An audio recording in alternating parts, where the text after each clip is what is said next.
প্রিয় শিক্ষার্থী বন্ধুরা, আসসালামু আলাইকুম। রিডিং এন্ড স্পেলিং সপ্তম ক্লাস আপনাদের সকলকে স্বাগত জানাচ্ছি। আমি মোহাম্মদ সোহেল রানা। আজকের আলোচ্য বিষয় কনসোনেন্ট এর পরে এ থাকলে যেভাবে উচ্চারণ করবেন।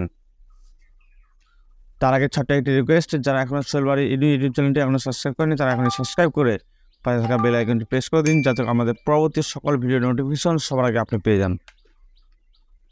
বিয়ে বা বিয়ে বা সিএ কা। এখানে একটা কথা বলে রাখি, সির পরে যদি ই অথবা আই থাকে তাহলে সি থেকে দন্ত স উচ্চারণ আসবে। সি থেকে যদি এ ও ইউ থাকে, এই তিনটা ভালো থাকলে সি থেকে ক উচ্চারণ আসবে। সিএ কা, ডিএ ডা দা, ডিএ ডা দা।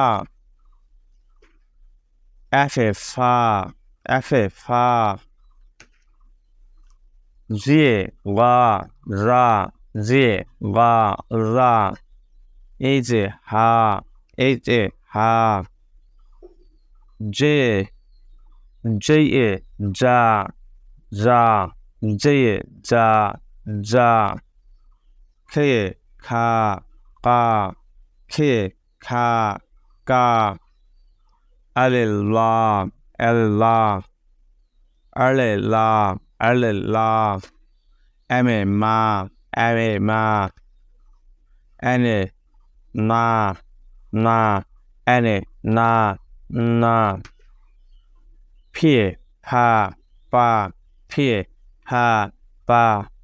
খিয়ে খা কা, খিয়ে খা কা। আরে রা, আরে রা। এসে সা, এসে সা। ঠিয়ে ঠা টা, ঠিয়ে ঠা টা। ভিয়ে ভা, ভিয়ে ভা। এক্স এ ক দন্তস্বযুক্ত আকার যা একসা, এক্স এ ক দন্তস্বযুক্ত আকার যা এক্স আ। জেডে যা যা, জেডে যা যা। ভিডিও শেষে আপনাদের আবারও অনুরোধ যাচ্ছেন, যারা এখনও সোহেল বাড়ি ইউটিউব চ্যানেল সাবস্ক্রাইব করেনি তারা এখনই সাবস্ক্রাইব করে পাশে থাকা বেল আইকনটি প্রেস করে দিন, যাতে করে আমাদের পরবর্তী সকল ভিডিও নোটিফিকেশন সবার আগে আপনি পেয়ে যান। আমাদের পরবর্তী ভিডিও আসা পর্যন্ত আপনারা ভালো থাকুন, সুস্থ থাকুন। আসসালামু আলাইকুম।